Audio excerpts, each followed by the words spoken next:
Hey guys, what's up? Hopefully you've had a good day so far. It's a little dreary here in Ruston, a little rainy, but hopefully it's a little better wherever you are. You're probably in the south, so it's probably not, but oh well. Hey guys, what's up? All right, so let's get started today with some chapter 1 of Tensor Calculus, which is really just the Einstein Summation Convention. And he does a clever thing with indices, basically. So we'll call this naive summation convention.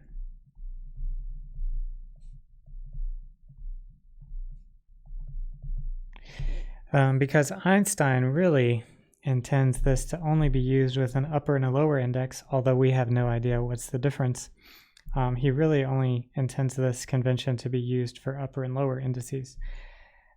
So Einstein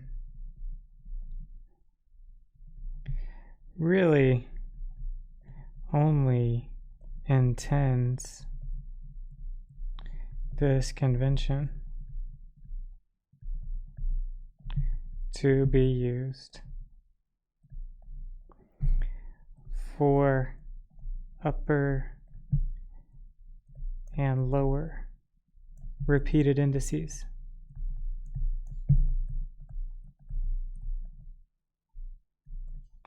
So that's why we call it naive. Now, what is the convention? What is this summation notation about? Well, so the setup is going to be consider two vectors.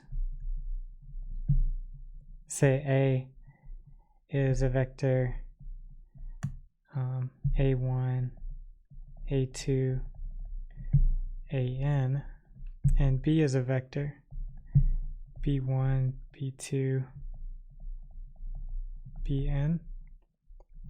So you have two n-dimensional vectors. Then their dot product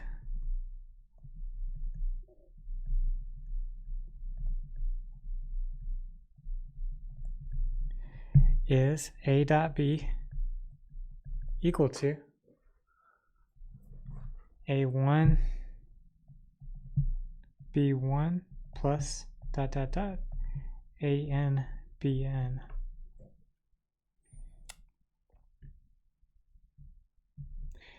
And we can rewrite this using our summation. Summation I equals 1 to n AI BI.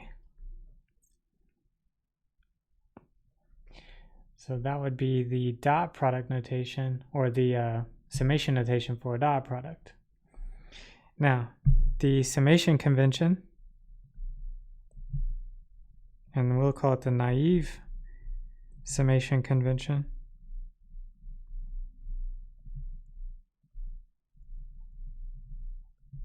says drop the summation symbol sigma when there is a repeated index.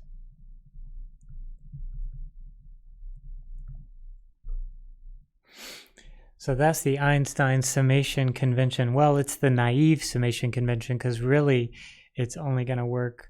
We should really only use it when we have an upper and a lower index that's repeated.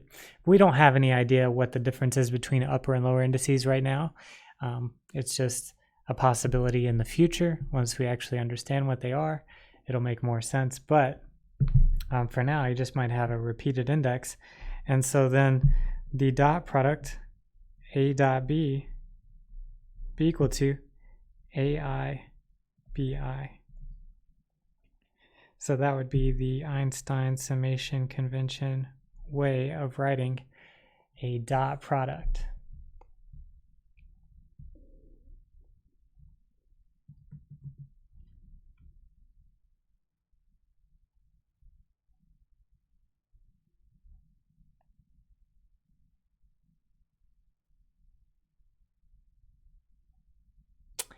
So let's see some examples, some more things that we can do with this. So actually just a note real fast, note that AI BI equals AJ BJ equals AK BK, because the summation index is irrelevant.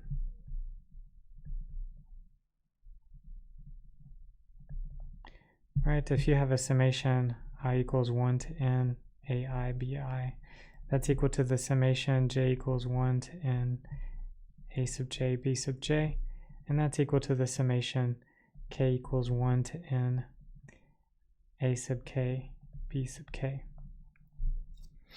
So it doesn't matter what you use as that repeated index, because it's just a dummy variable. So we call repeated indices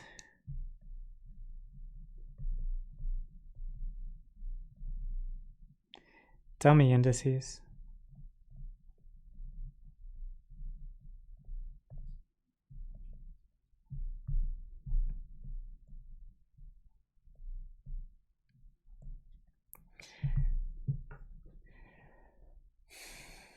All right, so now let's check out some examples here. Example,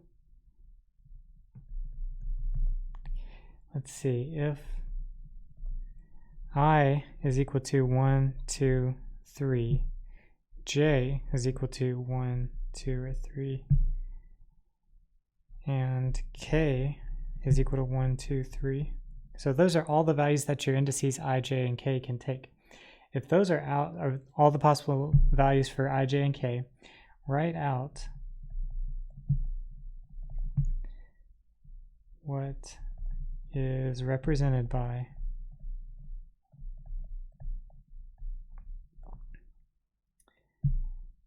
A, I, j, b, k, j equals c, I, k.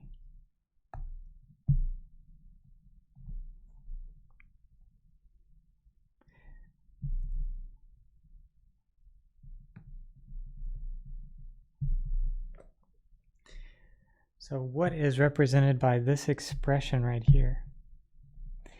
Aij bkj equals Cik. Well, what we could do is we could say this is C11, plugging in the first values for I and k. That would be equal to A1j B1j, which would be the summation j equals 1 to 3, A1j B1j, which would be equal to A11 B11 plus A12 B12 plus A13 B13.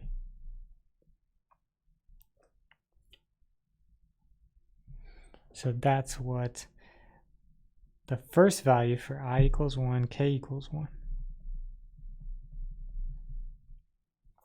Now let's do C12. That's I equals 1, k equals 2. So that'll be A1j B2j, which is the summation j equals 1 to 3, A1j B2j, which would be A11 B21 plus A12 B22 plus A13 B23.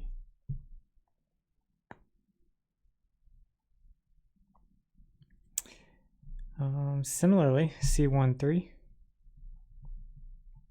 will be equal to A1j B3j. Again, I'm going to skip the notation here. I'm going to skip the summation symbol and start to just use A11 B31 plus A12 B32 plus A13 B33.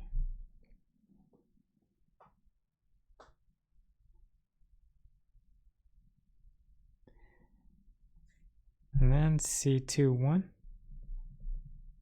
equals A2J B1J.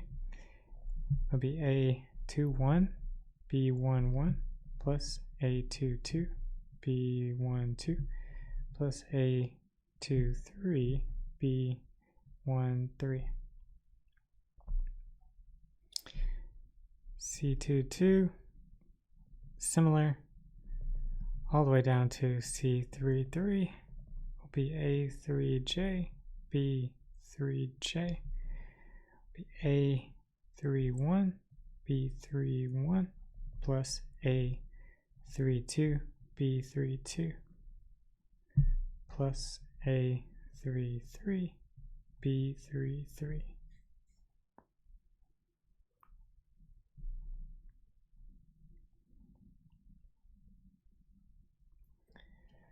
So that's a way that we could expand the condensed index version of the summation, basically write it all out. So it's really just a bunch of terms being multiplied together and then added. So let's see, any questions or anything like that so far? Just want to take a second, soak it in. Now, an important note.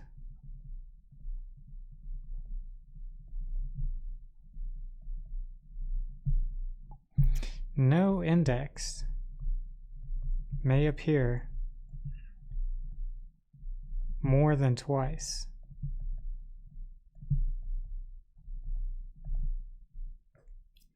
If it appears one time, that's okay. If it doesn't appear at all, obviously, that's fine too.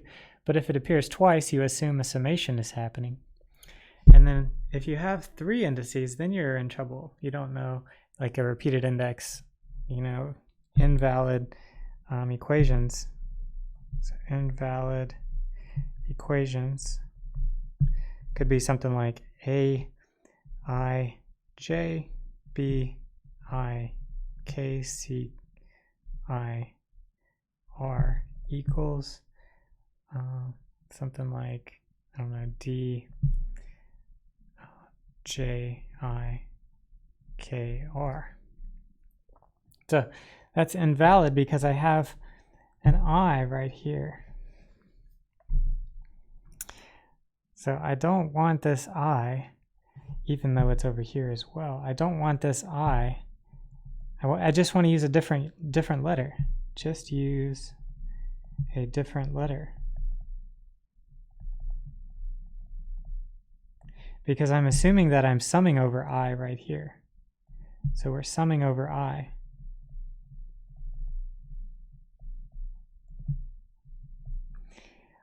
So you have to know, okay, which 2 am I multiplying and summing over? Is it these 2? You know, is it this one?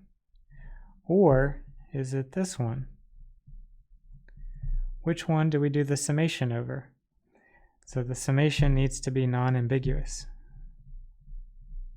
Summation must be unambiguous.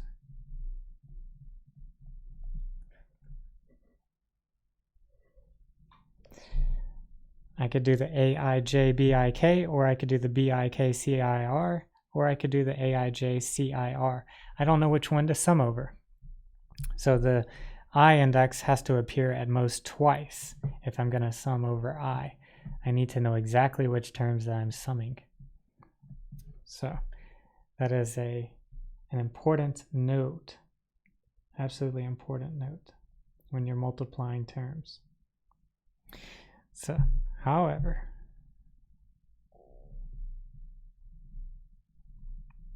an exception is AI times BI plus CI. Because I'm adding BI and CI, that gives me my element in the ith location, multiplying it by AI. So this would be something like A dotted with B plus C. So that is okay. We really just mean in multiplications, like we have up here in the red and blue boxes. So when you have multiplications of terms, you only want the index to appear at most 2 times in 2 different entities, like A, B, or C. Right, so any questions so far? Summation notation, it's really not too bad, but it just takes some time to get used to it and get your mind around it, and just take it in, work with it, try to make sense of it. But that's kind of the idea of this chapter, really, is just to get you introduced to the notation before we start throwing in all the background of like what is a tensor or what are tensors, and why are they uppercase or upper indices and lower indices, and why is all this stuff going on. So really just to make sense of the notation first. Later on, when we get to chapter 3, we'll only work with summations happening over upper and lower indices that are repeated. But for you right now, it doesn't matter. They don't distinguish for us right now. All right, so now let's look at what we could do. We could do double sums. Double sums. Basically, we could have 2 repeated indices. So let's say n equals 2, i.e. I equals 1, 2, j equals 1, 2, etc. So all the indices have 2 values that they can take, 1 or 2. Write out what is represented by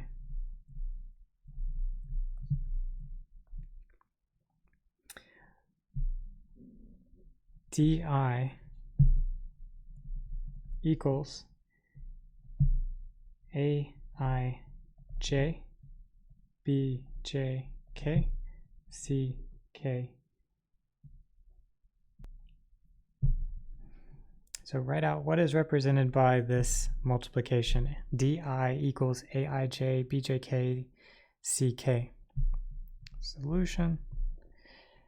Let's see, d1, so I equals 1, d1 be equal to summation. We'll do the k summation second, k equals 1 to 2, summation j equals 1 to 2, aij bjk ck. So will be equal to summation k equals 1 to 2, and then plug in the values of j. That's going to be, should have I equals 1, a1 1, b1 k ck plus a1 2 b2 k ck. And now I have to add those together for each k value. So now this is going to be a11 b11 c1 plus a12 b21 c1 plus, now k equals 2. So this first one was k equals 1. Now the second one is k equals 2. That's going to be a11 b12 c2 plus a12 b22 c2.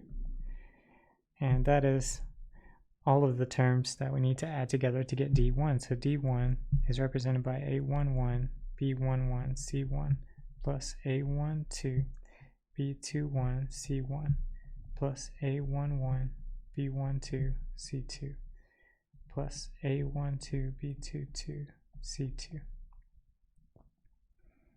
So that would be d1. You try to write out what is d2.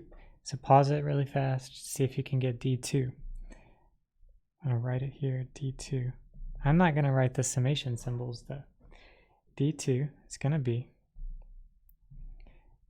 a21 b11 C1 plus A2 2 B21 C1 plus A21 B12 C2 plus A22 B22 C2. So that's our second I equals 2 basically. This was I equals 1.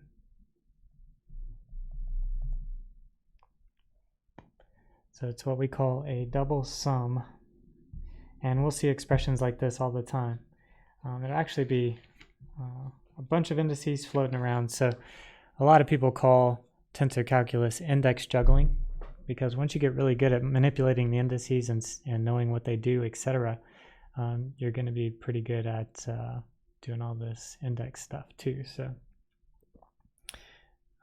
you're going to be pretty good at tensor calculus. So really just knowing how to manipulate the indices, what's legal, what's not, that's really going to help you get a handle on the conceptual stuff, what's really going on behind the scenes with what these things actually are. All right, so let's look at another thing that we could possibly do. So example, suppose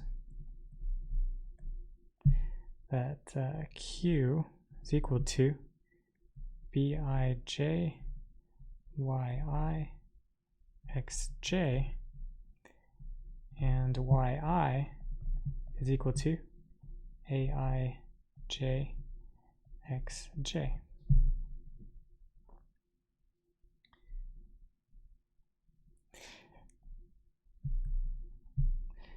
Substitute Yi into Q and simplify.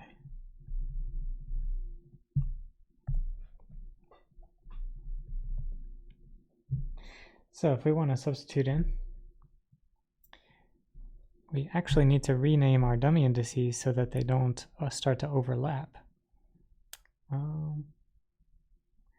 Let me do one thing really fast. Put that I lower on the A. Doesn't matter for us, we don't know the difference, but we'll just stick it lower on the A. Now, what we have to do is we have to relabel first. Relabel the dummy index in Y sub I. So that means Y sub I can be relabeled as Aik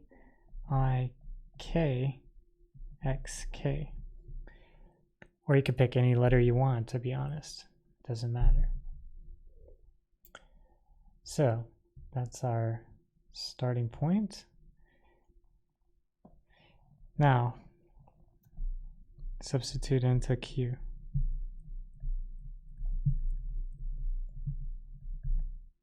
So Q be equal to Bij, and now insert Yi. That's going to be Aik xk, and then xj on the outside. So this will be equal to Bij Aik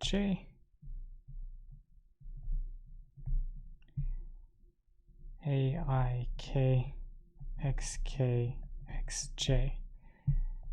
Note, 3 sums happening.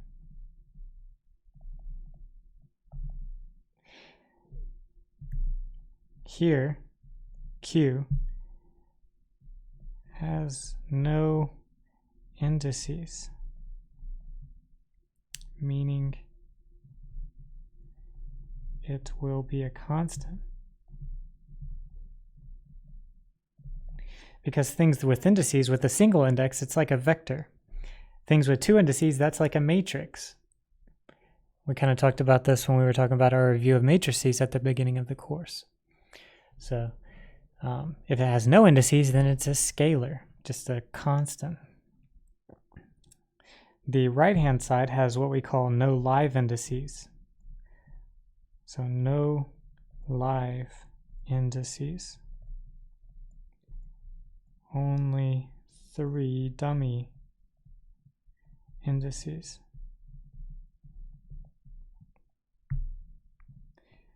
So that is an important thing to think about later on, is which indices are live, which indices are dummy indices.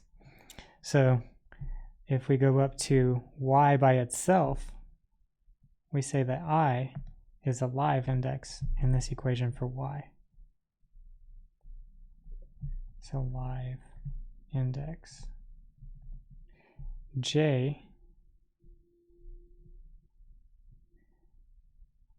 is a dummy index. Dummy index means it's being summed over.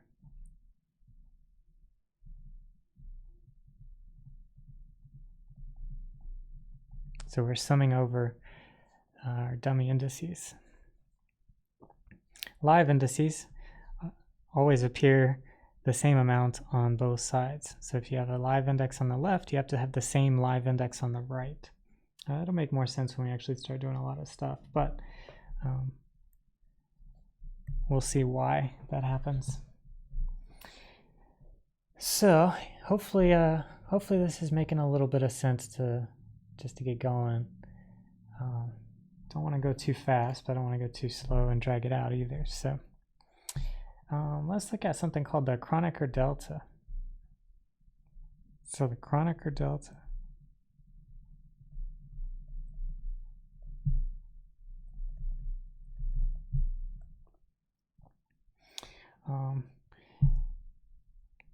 For us, they're all the same, but delta ij is equal to 1 if I equals j, and 0 if I is not equal to j. But we could also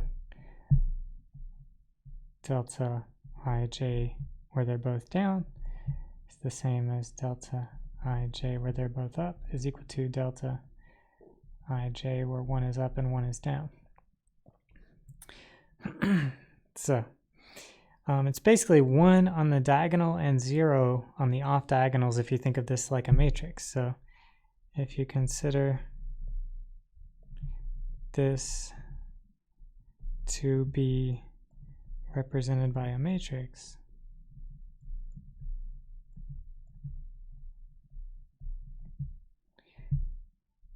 all the deltas look the same. They would all look like the identity matrix.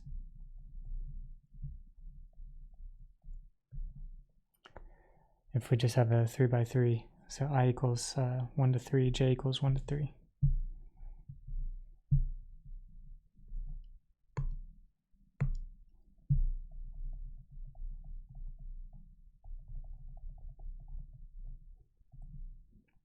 However, in this course, the only one we will encounter is delta I up, j down. So for our purposes,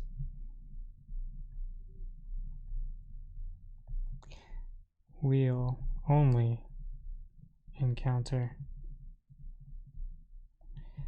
delta ij, 1 up, 1 down, after chapter 3, or in beginning with chapter 3.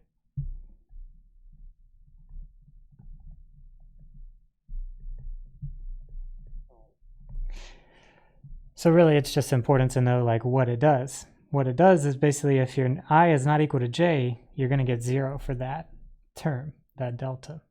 So basically I would have to be j for you to get anything that's non-zero, and then you would have, okay, a 1. So let's look at an example of what this actually does for us. So example, evaluate delta ij xi xj. And let's assume n equals 2, meaning I equals 1, 2, j equals 1, 2.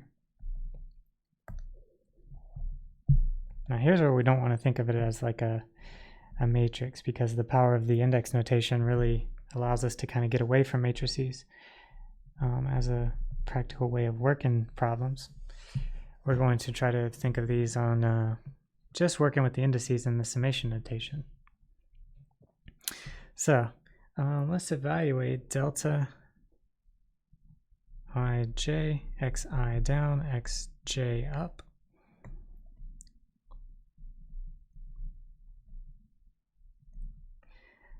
We know that that's a double summation, right? That's a double sum.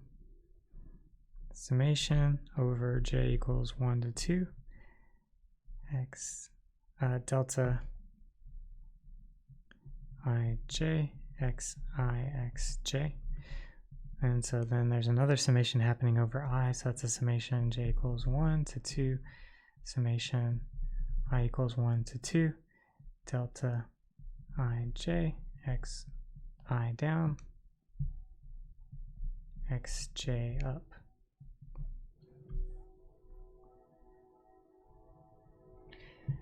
So if we write out that summation in full, we will get delta 1, 1, x1 down, x1 up, plus delta, say 1, 2, x1 down, x2 up, plus delta 2, 1, x2 down, x1 up, plus delta 2, 2, x2 down, x2 up. So we write out the full summation, and now this term is 0. This term is 0. This is equal to 1, and this is equal to 1. So now let's simplify this as x1, x1 plus x2, x2, which in our summation notation we could rewrite as xi down, xi up. So basically we can rename j to be I and get rid of delta. So delta ij acts like an index renamer. So delta ij xi down, xj up becomes xi up. So the j becomes I. So basically j becomes I. So this Kronecker Delta thing is really just an index relabeler or renamer.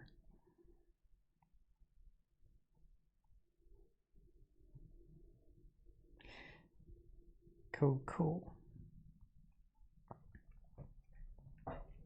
Now, let's look at another example.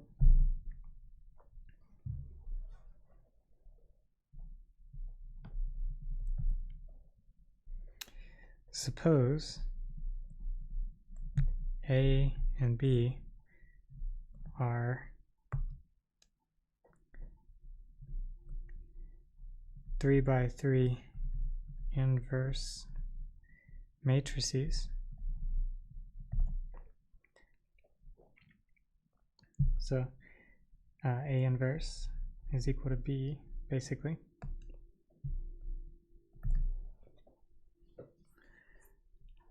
So then what that could say is, that basically tells us that A, I, J, B, J, K would be equal to delta I, K.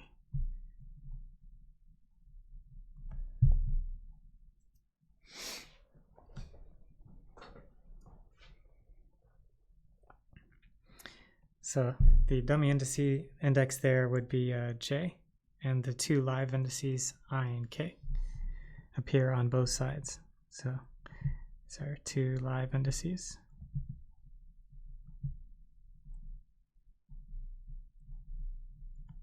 And they also appear on the right. Our dummy index appears on the left, but not on the right because it's a dummy index. It's being summed over, it disappears, goes away. So now, that's just another way of rewriting matrix multiplication using the Kronecker Delta. So now, suppose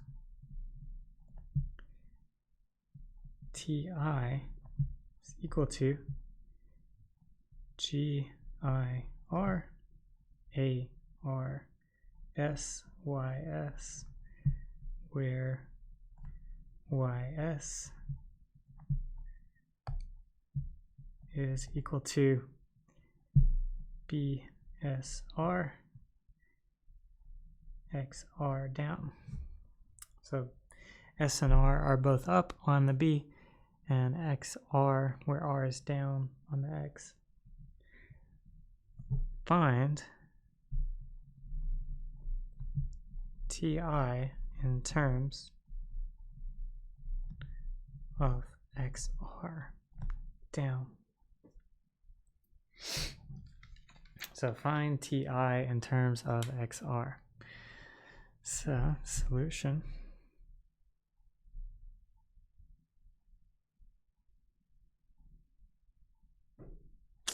Well, I'm going to stick the S and the R down here. Sorry. I'll move the SR down on the B since I have it down over here in this description. Let me just make everything lowercase here. Again, we have no idea what the difference is between up and down. So let me move everything down here.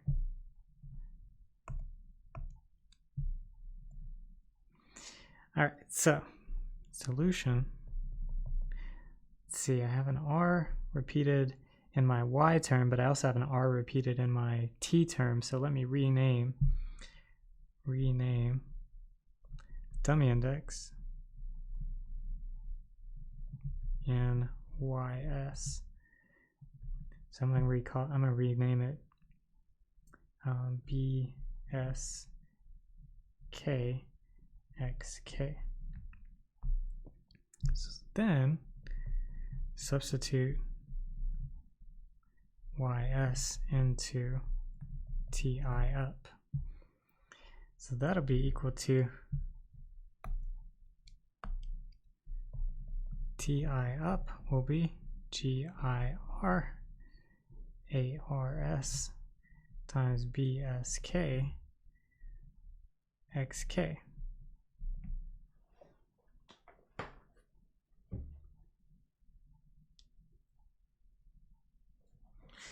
Now this is equal to, what do we know? We know ARS BSK, that's just going to be delta RK.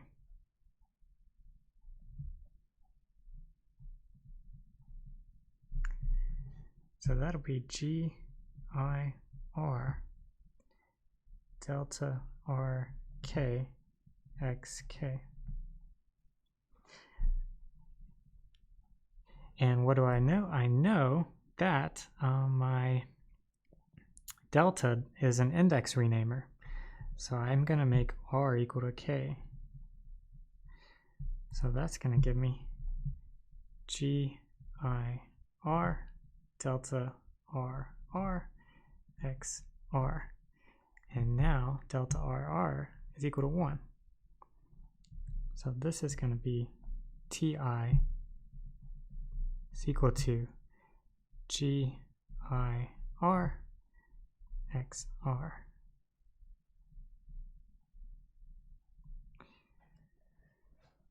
So we can just use the Kronecker Delta to relabel or steal an index, basically get rid of an index more or less, becomes something else. It changes its name. So it's an index relabeler. That's what that Kronecker Delta does for us.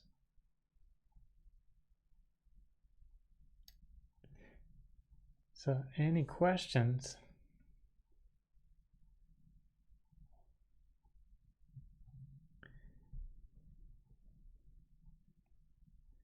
Okay.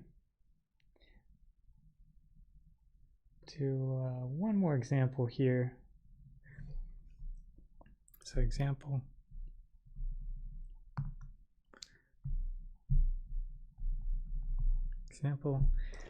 Calculate. This one's a little more involved. Calculate partial derivative partial xk of aij xi xj. So calculate the derivative with respect to xk of xi xj. All right, so this is going to be product rule.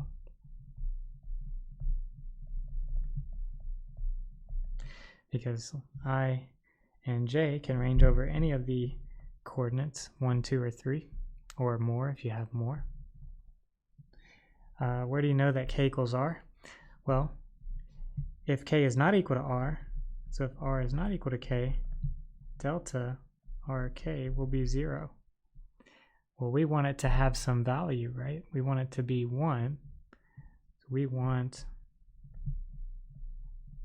delta rk to be equal to 1 so that we can actually have something. Good question.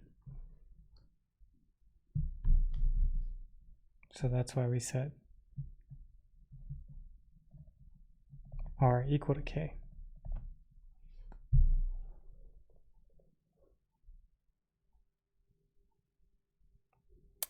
Good question.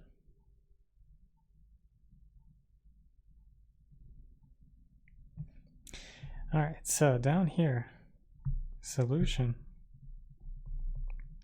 it's going to be a product rule. So aij is a constant.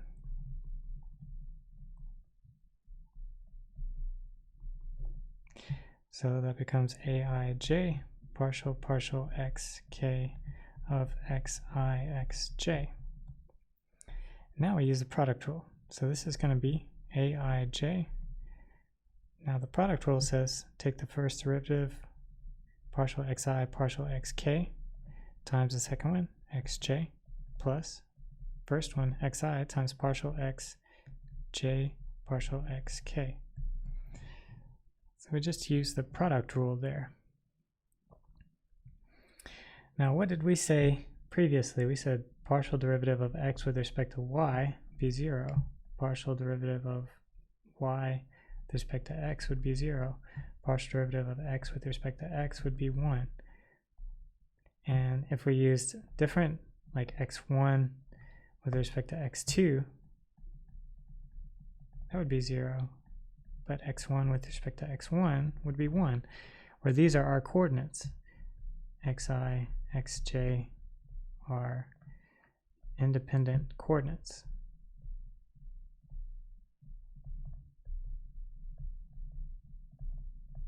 So it seems to me that partial xi, partial xk be delta ik, and partial xj, partial xk would be delta jk.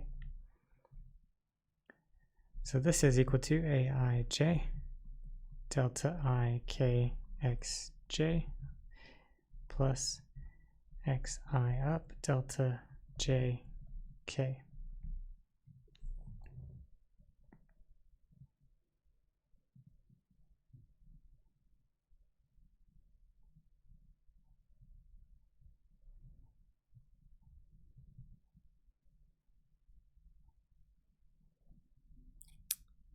And here I'm basically using an up index and a low index because I have one above a bar and one below a bar.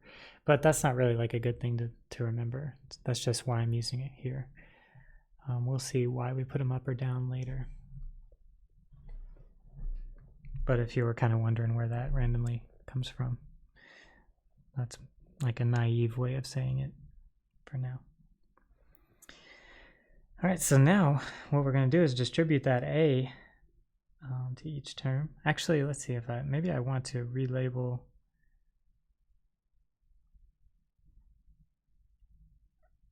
Let's distribute the A. So this is equal to, we'll call it delta I k ai j x j up plus delta j k ai j x I up. So this will be equal to, let's see, let's do the index relabel now. So I equals k right here and j equals k right here. So that'll be, let's see, I'll do k, so this will be a k j x j plus a I k x. Let's see, I do j a I j x I.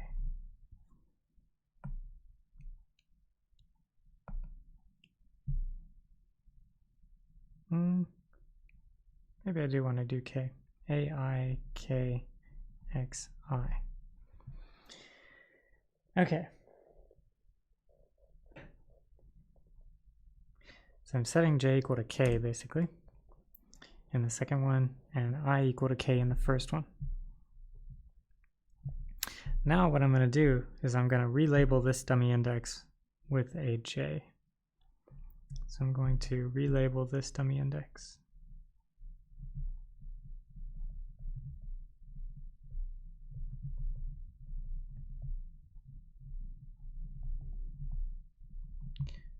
With j. So this will be a k j x j plus a I j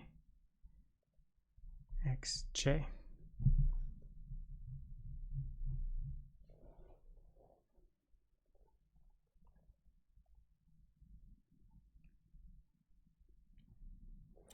And let me go back up here and relabel this I j instead.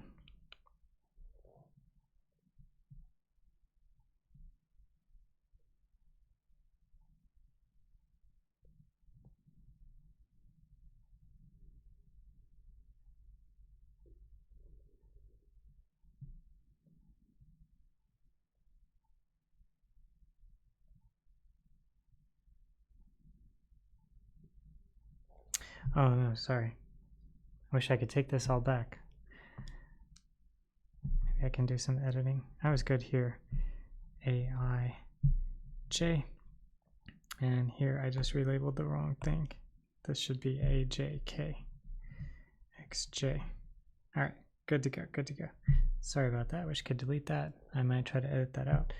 So this is going to be, now I can factor out the XJ. I'm going to call this AKJ plus AJK XJ. And so that would be our derivative. And what you could do is you could literally work this out, like plugging in like k equals 1, j equals 1, and do all the derivatives. Look at the summation. Oh my goodness, work it out. It's a lot of work to do all of them, but this basically encompasses all the partial derivatives at one time. So this would be equal to partial xk of ai j xi xj.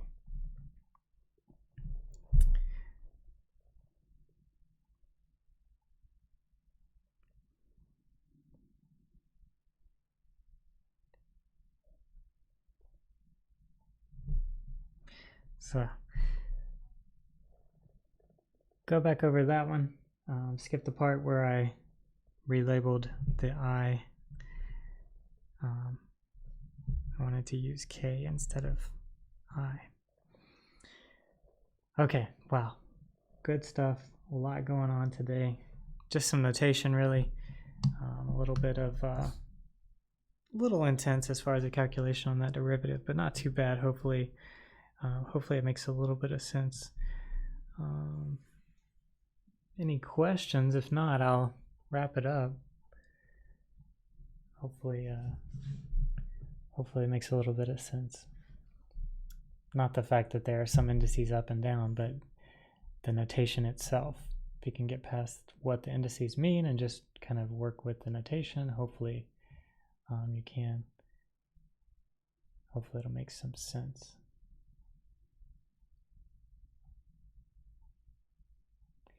So if not, we'll just wrap it up and I'll talk to you guys soon enough. Have a good one.